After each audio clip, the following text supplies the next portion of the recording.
Hello everyone, and this is Edmond Mendaros channel and here with another quick tutorial. At sa video ito ay tuturo ko on how to hide the date and time in Windows 11 or Windows 10 taskbar. So this should hopefully be a pretty straightforward process guys, and let's go ahead. So dito lang sa ating right side ay makikita mo dito yung date and time natin kung paano natin yan i-hide with a simple quick and easy method. So dito lang sa clock ay right click lang tayo and then select mo lang yung adjust date and time.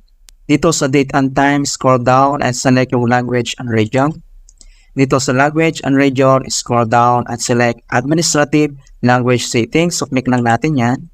And then dito sa kanyang region, ay kailangan mo lang select yung formats.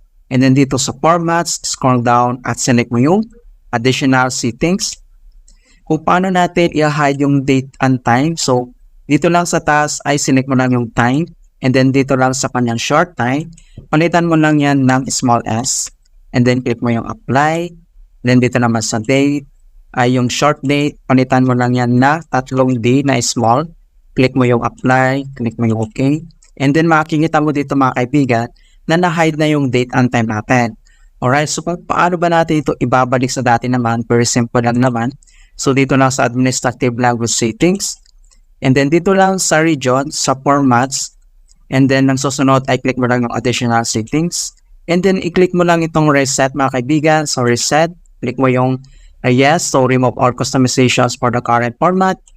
And mga kaibigan, so makikita mo na bumalik na yung date at time natin. Alright, so ganoon lang po kasimple kung paano tayo mag-hide ng date at time sa Windows 11 or Windows 10 taskbar. Okay, so please don't forget to like this video and subscribe to my channel for more helpful tutorials and tips.